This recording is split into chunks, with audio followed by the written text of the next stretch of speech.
Assalamualaikum warahmatullahi wabarakatuh. Kembali lagi di channel Berita Mistis.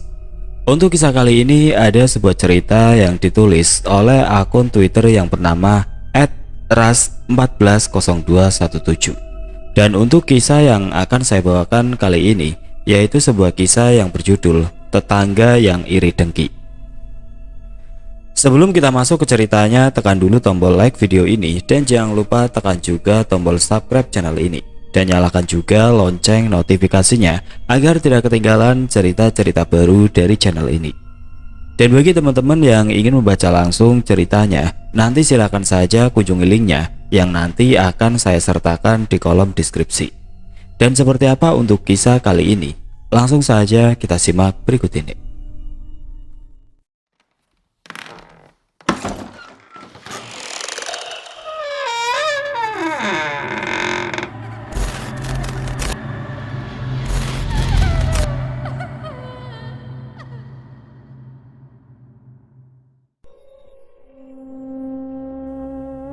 Seorang laki-laki berambut gondrong yang sebagian rambutnya sudah beruban itu sesekali menghisap rokok yang terselip di jari telunjuk dan jari tengahnya. Ia menatap anak-anak yang sedang mandi berenang di sungai Barito dari lantingnya. "Assalamualaikum," ucap seseorang yang baru saja datang itu. "Waalaikumsalam," jawab lelaki itu sembari menoleh pada orang yang memberi salam. "Syukur alhamdulillah kamu datang juga. Soalnya sudah beberapa hari ini aku menunggumu," ujar lelaki itu seraya mempersilahkan tamunya untuk masuk ke dalam rumah. "Di luar saja kak, lebih enak karena anginnya sepoi-sepoi." Sebut saja nama lelaki itu adalah Kak Edi. Dia seorang perantau sejak usia 16 tahun dan kemudian menikah dengan seorang perempuan di perantauan saat usianya menginjak 27 tahun. Sejak awal menikah, alih-alih tinggal bersama mertuanya, Edi lebih memilih untuk mengontrak sebuah rumah untuk ia dan istrinya tinggali. Setelah menikah, pekerjaan Edi menjadi lebih lancar. Dan dengan penghasilan yang bisa dibilang lumayan banyak pada saat itu, mereka berdua mulai membuka usaha baru yang dijaga oleh Sumi. Hari itu wajah Sumi tampak cerah dan berseri-seri. Ia membawa secangkir kopi untuk suaminya yang sedang duduk di teras rumah sambil melihat pemilik rumah sebelah yang sedang membersihkan pekarangan rumahnya. "Aku hamil," ucap istrinya pelan. Edi melotot dan segera ia memalingkan wajahnya menatap sang istri. "Benarkah?" "Iya." "Alhamdulillah ya Allah. Mulai hari ini kamu tidak usah lagi menjaga toko. Kamu di rumah saja, istirahat," ujar Edi. "Lah terus bagaimana dengan tokonya? Siapa yang akan menjaga toko itu?" "Kamu tenang saja, nanti aku akan mencarikan anak buah untukmu." Edi benar-benar tidak ingin jika istrinya yang tengah hamil muda itu kelelahan karena menjaga toko seharian. Jadi apapun akan ia lakukan agar sang istri dan buah hati mereka yang berada dalam kandungan itu tetap sehat. "Tuh lihat, coba kamu tolong beliau," suruh istrinya seraya menunjuk ke arah pemilik rumah sebelah yang sedang memotong cabang-cabang ranting pohon rambutannya. Tanpa disuruh dua kali, Edi lantas membantu pemilik rumah sebelah untuk memotong cabang-cabang ranting pohon rambutan itu agar sinar matahari bisa lebih leluasa untuk menerangi pekarangan rumah yang terasa lembab tersebut. "Rumahnya mau ditinggali kembali ya Pak?" tanya Edi. "Iya Pak, ada yang ngontrak rumah ini, daripada dibiarkan kosong, kan lumayan juga kalau ada yang mengontrak," ujar orang itu. "Syukur kalau begitu Pak, kami juga berarti akan memiliki tetangga. Jadi kalau semisal saya pulang agak larut malam, saya tidak terlalu khawatir sama istri yang sendirian di rumah. Karena di sebelah rumah sudah ada orangnya." Pemilik rumah itu tersenyum sambil mengangguk mendengar perkataan Edi. Setelah membantu orang itu, Edi kembali ke teras rumahnya. Ia juga mengajak si pemilik rumah sebelah untuk santai sambil ngopi di teras. Dan orang itu menerima ajakan Edi dengan senang hati. Berhubung tempat tinggalnya lumayan jauh dari rumah yang akan dikontrakan itu, membuat si pemilik rumah tidak bisa bolak-balik dan harus tetap berada di situ sampai orang yang akan ngontrak rumah itu datang. Edi dan bapak itu mengobrol dengan sangat akrab. Sesekali terdengar mereka tertawa. Hingga beberapa saat kemudian, obrolan mereka terhenti ketika sebuah mobil memasuki pekarangan. Seorang laki-laki turun dari kursi samping sopir. Laki-laki itu sepertinya seusia Edi. Melihat laki-laki itu, si bapak pemilik rumah sebelah lantas berdiri dan berjalan menghampiri lelaki itu. Seorang wanita yang mungkin sedikit lebih tua dari Sumi berjalan dan berdiri di samping lelaki itu. Setelah mengobrol sedikit dengan bapak pemilik rumah itu, mereka pun lantas memindahkan barang-barang yang ada di dalam mobil ke rumah tersebut. Sebagai tetangga yang baik, Edi juga ikut membantu. Disitulah Edi mengetahui nama tetangga barunya itu. "Baiklah Pak Murad, kalau begitu saya permisi ke sebelah dulu," ujar Edi dengan bibir tersenyum. "Silahkan Pak." Malam harinya Sumi sengaja memasak dalam jumlah banyak, karena sebagian makanan itu akan ia berikan kepada tetangga sebelah yang mungkin belum sempat memasak karena sibuk menyusun barang-barang mereka. Hari-hari pun berlalu. Tidak terasa sudah 2 bulan mereka bertetangga. Tapi Sumi mulai mencium gelagat kurang baik dari pasangan tetangga di sebelah rumah. Mereka terlihat tidak suka jika Sumi pulang dengan membawa belanjaan banyak. Begitu juga ketika Edi membeli 2 ekor ayam jago, lelaki yang bernama Murad itu langsung menghampiri Edi. "Memelihara ayam sekarang ini tidak menghasilkan uang, makanya saya malas memelihara ayam," ujar Murad si tetangga. Edi tersenyum. "Saya memelihara ayam bukan untuk dijual Pak. Memelihara ayam bagi saya hanya hobi. Kalau ada yang mau beli silakan, kalau tidak pun ya saya tidak mengapa," jawab Edi. Namun 4 hari setelah berbicara seperti itu, Murad dan istrinya juga ikutan membeli ayam. Malah ayam yang mereka beli lebih banyak dari milik Edi. "Kurasa tetangga kita punya sifat iri. Biasanya orang yang suka iri itu juga punya sifat dengki, dan kalau sudah sampai ke titik dengki, tentu akan berbahaya bagi orang di sekitarnya," ujar Sumi. "Us, jangan seperti itu," tegur Edi. "Memang benar, kemarin-kemarin itu dia bilang padamu kalau malas memelihara ayam karena tidak menghasilkan uang. Lalu tidak lama setelah itu, dia malah membeli banyak ayam. Lucu kan? Begitu juga saat kamu membeli TV. Mereka juga membeli TV. Dan saat aku pulang dari pasar membawa banyak belanjaan, mereka juga seperti mencibir, padahal aku tidak mengganggu mereka." "Mungkin itu cuma perasaanmu saja." Edi maklum jika istrinya yang tengah hamil itu menjadi lebih sensitif dan mudah tersinggung, karena memang mungkin begitulah bawaan bayi. Begitulah hingga setahun lamanya mereka bertetangga. Pasangan Murad selalu meniru apapun yang dibeli atau dilakukan oleh pasangan Edi dan Sumi. Entah itu dari hal kecil hingga sampai ke hal besar. Keirian tetangganya itu seakan tiada habisnya. Seperti biasa, hari itu sebelum berangkat bekerja, Edi terlebih dahulu menemani anaknya bermain. Sementara Sumi tengah menyiapkan bubur untuk anak mereka. "Kalau punya anak itu ya begitulah, sulit mau kemana-mana, apalagi kalau punya istri pemalas," ujar Murad membuat panas hati.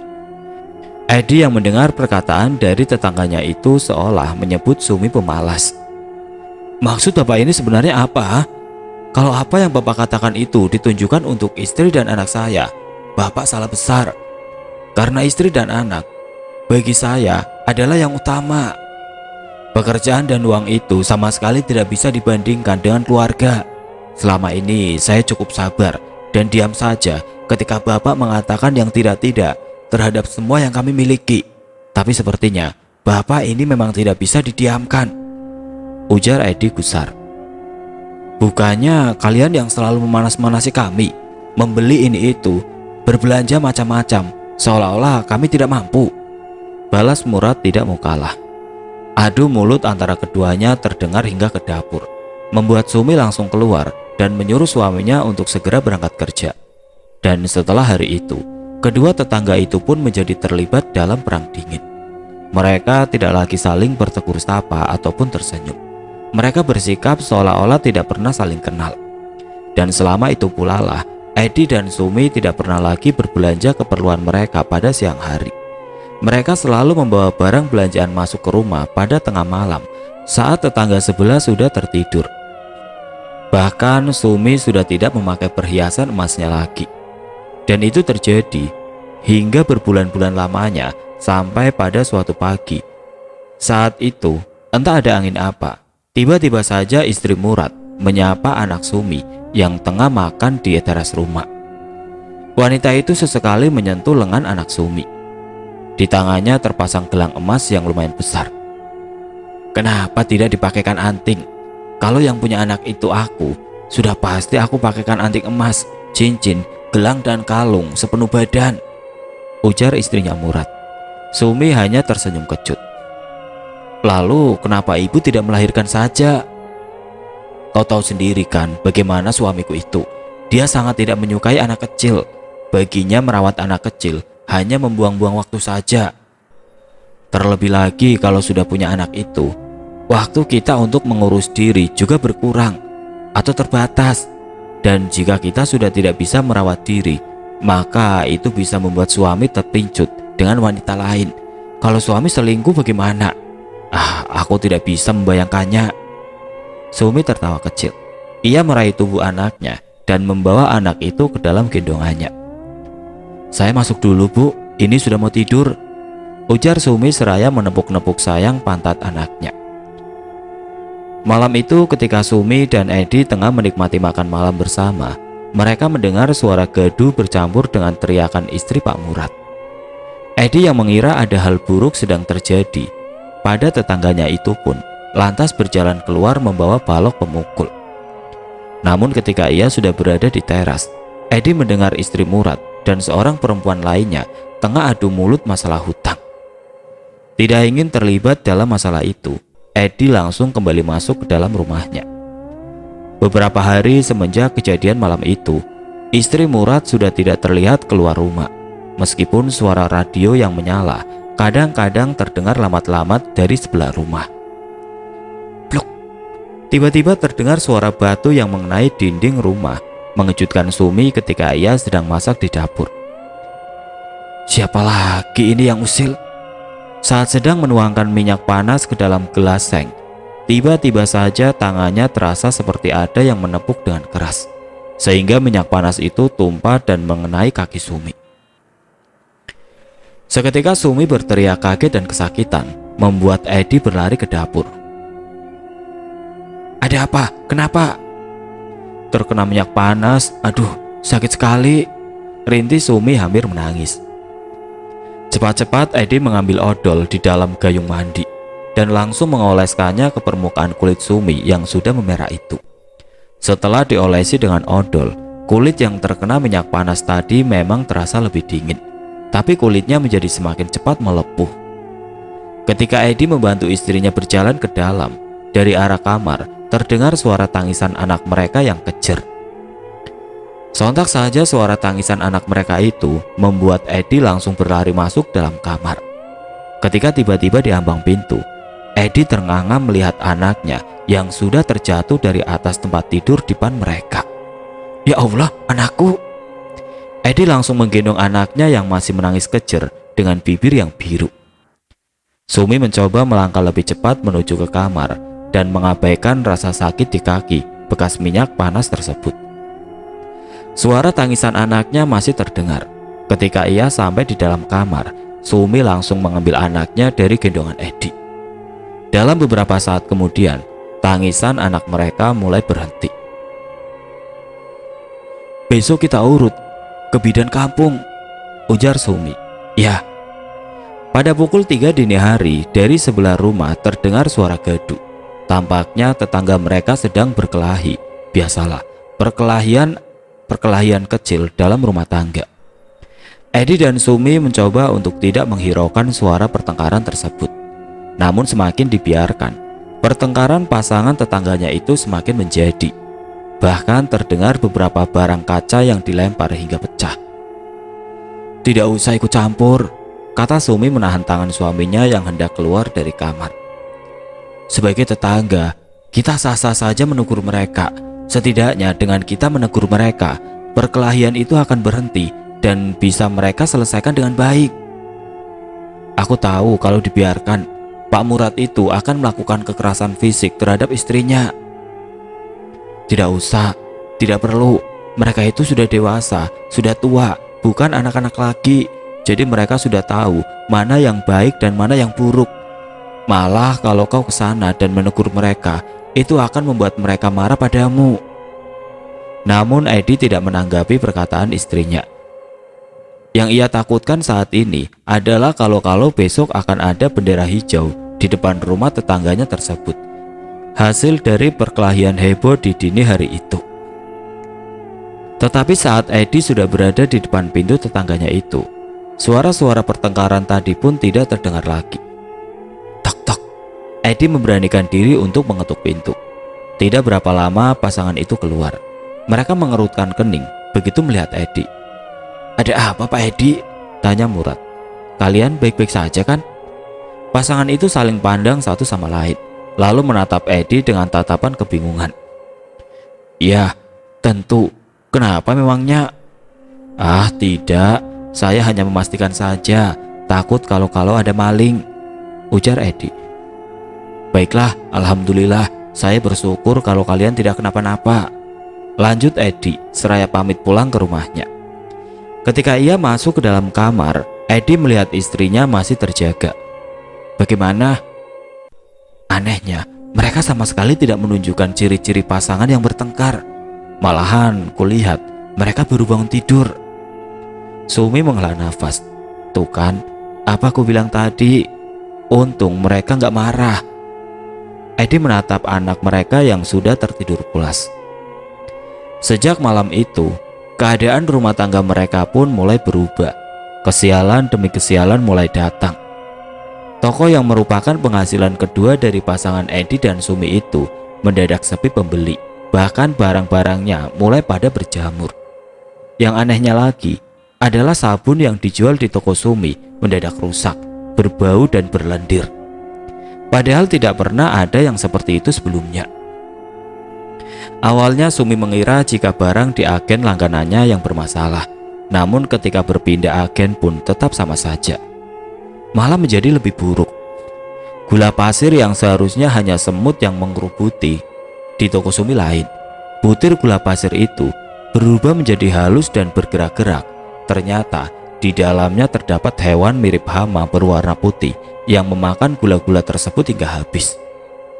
Alhasil dalam waktu 1 bulan saja, toko Sumi pun akhirnya ditutup karena sudah tidak bisa mengembalikan modal yang terus bertambah. Karena untuk menutupi kerugian tokonya, Sumi dan Edi bahkan sampai menjual motor mereka. Tidak sampai di situ. 2 minggu setelah tokonya ditutup, Edi mengalami masalah dalam pekerjaannya hingga membuat Edi diberhentikan. Dan sejak diberhentikan dari pekerjaannya itu, Edi mulai mencari pekerjaan lain. Namun hasilnya nihil. Semua lowongan yang ada seakan tertutup untuk dirinya. Beras kita sudah habis. Bahkan uang 5 sen pun tidak ada dalam kantong. Aku ingin mencoba berhutang dengan orang tua aku dulu, ujar Sumi. Tidak usah merepotkan mereka. Aku tidak ingin mereka tahu kesulitan kita saat ini. Pikirkanlah kesehatan mereka. Jangan sampai hanya karena masalah kita ini mereka jadi sakit. Tok tok. Terdengar suara ketukan di pintu membuat Edi langsung bergegas keluar. Saat pintu dibuka, istri Murad sudah berdiri dengan kedua tangannya yang dipenuhi wadah berisi nasi dan juga sup ayam yang masih mengepulkan asapnya. "Nah, dari tadi aku disuruh suamiku memasak lebih, katanya untuk diberikan kepada kalian. Dimakan ya, mumpung masih panas," ujar istri Murad sambil tersenyum. Dengan tangan gemetar, Edi menerima makanan pemberian tetangganya itu. "Terima kasih banyak," ucap Edi. Istri Murad mengangguk, lalu kemudian berbalik dan berjalan ke arah rumahnya. Ketika mengetahui tetangga mereka memberikan makanan, tanpa pikir 2 kali lagi, Sumi langsung menyiapkan piring dan air putih untuk mereka makan. "Ya Allah, Masya Allah, betapa baiknya tetangga kita itu," ujar Sumi sembari menyendok nasi. Tangan Sumi gemetar menyuap nasinya, karena memang sedari 2 hari yang lalu mereka hanya memakan mie instan dan bubur untuk mengirit beras yang hanya tinggal sedikit. Kasihan kau istriku, batin Edi. Alhamdulillah kenyangnya, semoga rezeki tetangga kita itu semakin berlimpah, ujar Sumi. Kenapa makannya cuma sedikit? Tanya Sumi pada suaminya. Edi hanya tersenyum, karena memang sengaja ia tidak memakan banyak bagiannya, sebab ia ingin menyisakan untuk istrinya nanti. Malam itu Edi terbangun karena tubuhnya diguncang-guncang oleh Sumi. Anak kita, isak Sumi. Edi langsung bangun dan memeriksa keadaan anak mereka, yang membuat jantung Edi terasa seketika berhenti. Bagaimana tidak? Karena wajah anak mereka sudah pucat, bahkan tubuhnya pun sudah dingin. Anak mereka meninggal tanpa ada sakit sebelumnya.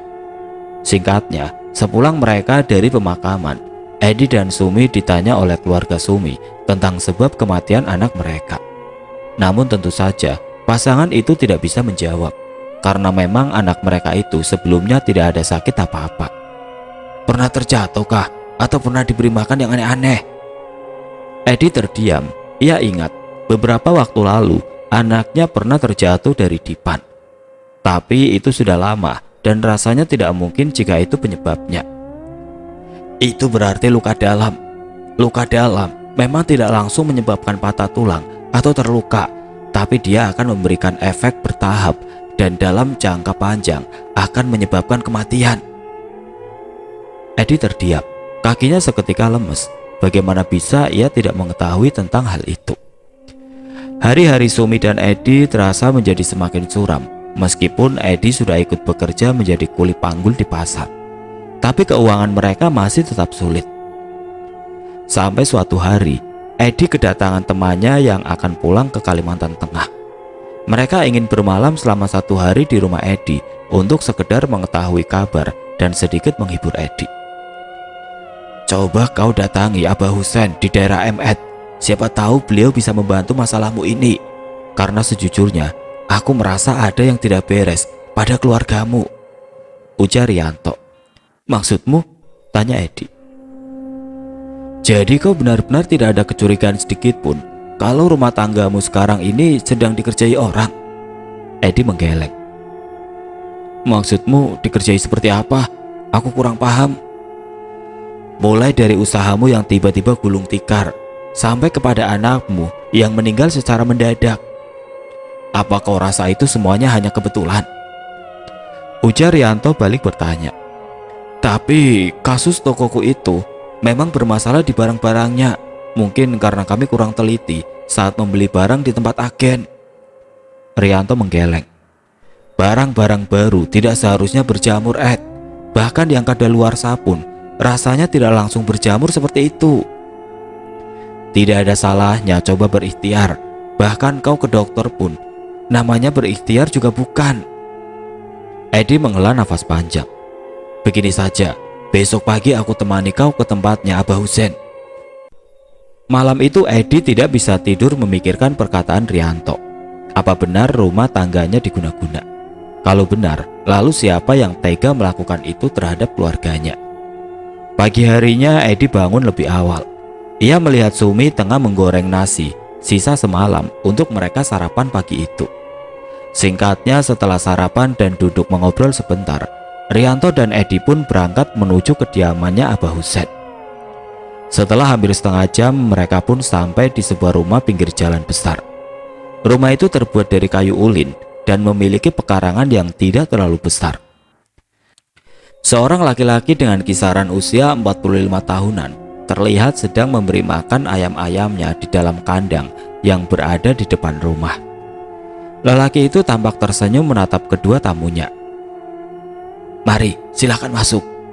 Rianto lantas mengambil lengan Edi yang tidak bergeming di sebelahnya. Saat mereka memasuki rumah itu, hawanya terasa berbeda bagi Edi. Banyak sekali ayam tertabrak kendaraan-kendaraan yang lewat. Kau tahu kenapa? Karena kita hanya bisa memeliharanya saja. Tapi kita lupa bahwa mereka juga butuh makan. Hewan-hewan yang sering tertabrak seperti itu disebabkan karena mereka mencari makan, hingga lupa dengan keselamatan nyawa mereka sendiri. Maka dari itu, berikanlah makanan pada setiap peliharaanmu sebelum mereka lapar. Aku tidak paham maksudnya, bisik Edi. Lelaki yang dipanggil dengan nama Abah Husein itu tertawa. Matanya menatap keluar pintu rumah yang terbuka. Seorang lelaki muda keluar dan membawakan 3 gelas kopi di dalam nampan. Ia meletakkan gelas itu satu persatu di hadapan tamu, lalu kemudian kembali masuk ke dalam. Sudah besar sekali Husin ya. Lelaki itu terkekeh. Bagaimana perasaanmu setelah masuk ke dalam rumahku? Tanya Abah Husein pada Edi. Rasanya aneh, perut saya tiba-tiba mual, jawab Edi. Laki-laki itu terkekeh. Kira-kira ada apa dengan teman saya ini, Bah?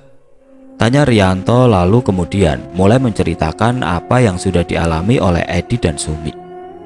Iri dan dengki yang ada pada manusia itu adalah sifat paling berbahaya.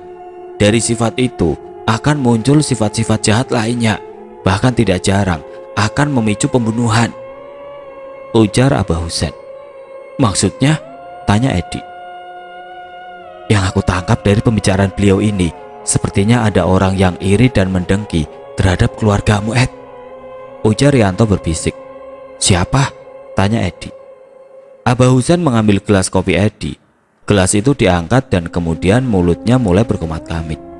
Setelah beberapa saat, ia mengembalikan gelas itu ke hadapan Edi lagi. Minumlah, ujarnya sambil tersenyum. Edi menggaruk-garuk kepalanya yang tidak gatal. Matanya menatap ke arah Rianto. Rianto langsung menggaruk memberi kode agar Edi segera meminum kopinya. Hanya 3 tegukan saja.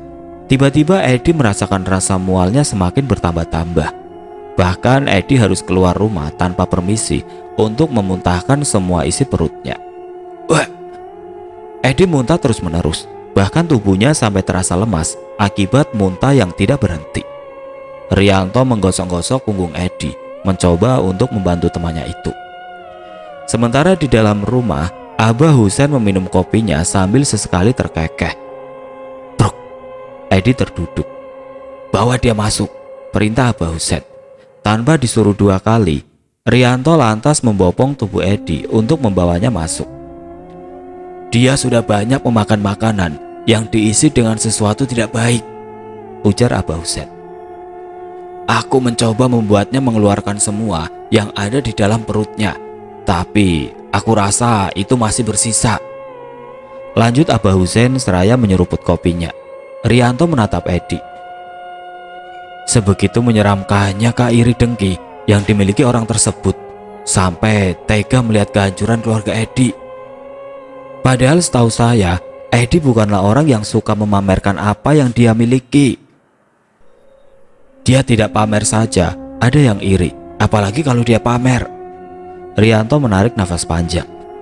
Sekarang ini, bagaimana kiriman-kiriman yang ada pada teman saya ini, Bah? Apa bisa dibuang? Semoga saja bisa, karena sangat sulit, sebab kiriman-kiriman itu dikirimkan melalui makanan. Kalau semisal tidak bisa dibuang, kira-kira apa yang akan terjadi pada teman saya ini? Abah Husein menghela nafas panjang. Wajahnya kini tampak serius. Ia akan terus-terusan berada dalam musim kemarau, dengan dikelilingi tanah yang gersang. Perkataan lelaki itu penuh teka-teki bagi Edi. Dengan apa yang sedang ia rasakan, sekarang sulit baginya untuk mengartikan setiap kalimat yang keluar dari mulut lelaki tersebut. Artinya apa? Tanya Edi pada Rianto.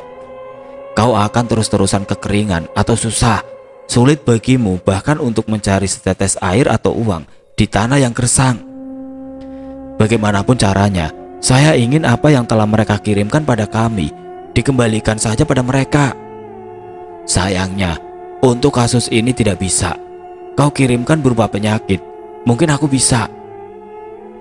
Saat mereka pulang, Edi diberikan botol berisi air oleh Abah Husein. Ia disuruh untuk meminumkannya pada Sumi.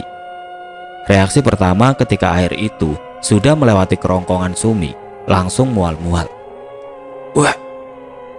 Sumi memuntahkan lebih banyak dari Edi. Malam itu Edi dan Rianto duduk di teras rumah.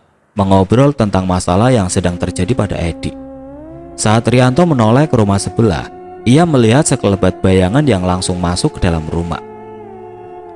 Aku tidak ingin berprasangka, tapi kurasa orang yang mengirimkan hal tidak baik denganmu itu bisa jadi tetanggamu sendiri. Edi mengangkat bahunya. Entahlah, masalahnya Abah Husen sendiri tidak mau memberitahu. Bukannya membaik, keadaan justru semakin memburuk karena sering melakukan kesalahan saat menguli, yang menjadikan rekan-rekannya harus ganti rugi. Edi pun diberhentikan. Mereka memang kerja masing-masing, tapi jika ada salah satu kuli yang merusak barang, yang lain pun akan ikut mengganti. Dengan berat hati, Edi akhirnya menceraikan Sumi. Setelah sebelumnya ia mempertimbangkan keputusannya itu dengan sangat matang.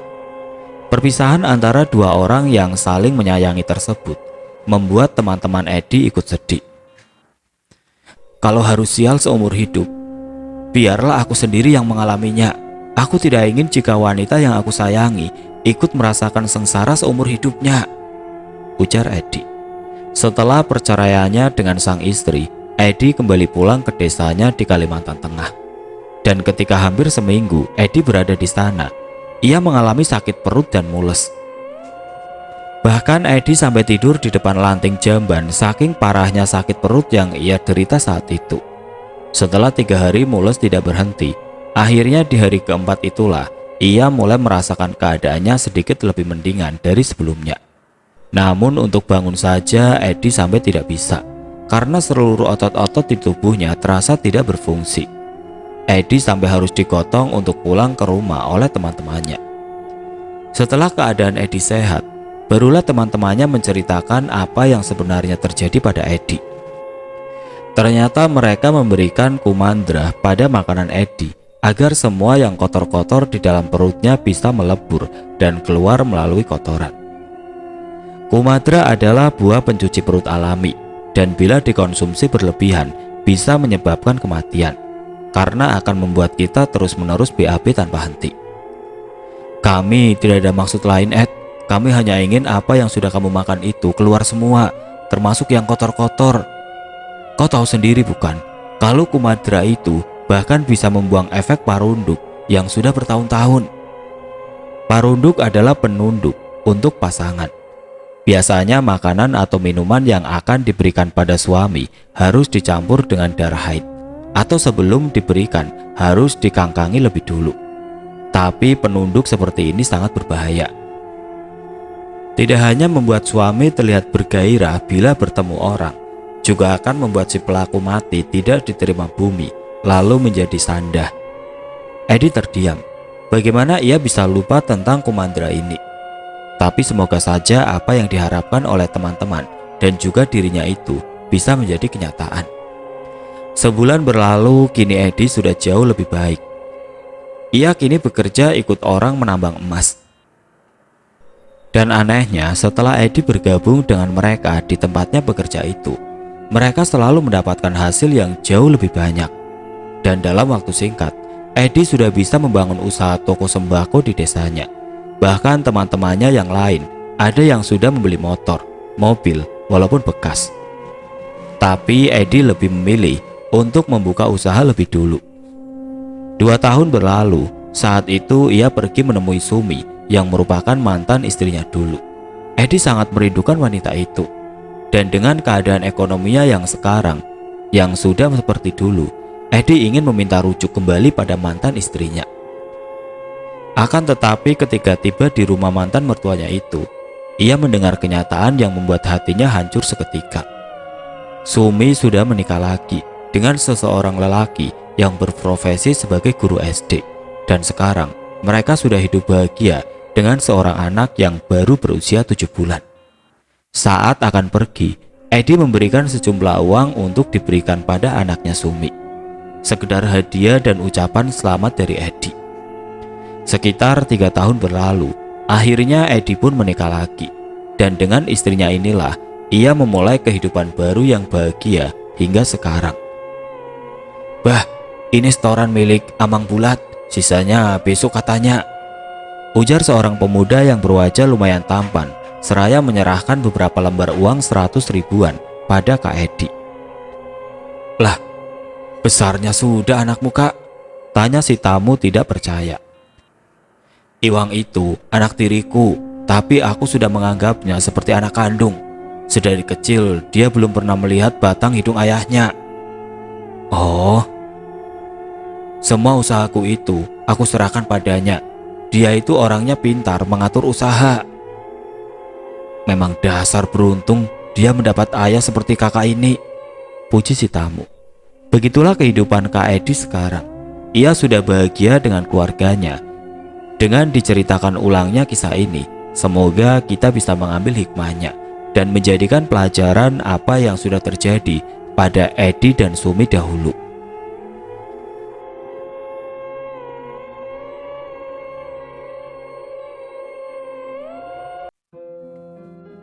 Oke teman-teman, sekian untuk cerita kali ini. Semoga apa yang sudah saya sampaikan dalam kisah ini dapat dijadikan pelajaran untuk kita semua.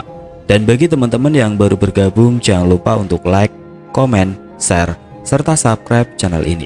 Dan nantikan kisah-kisah horor berikutnya tetap di channel Berita Mistis. Wassalamualaikum warahmatullahi wabarakatuh.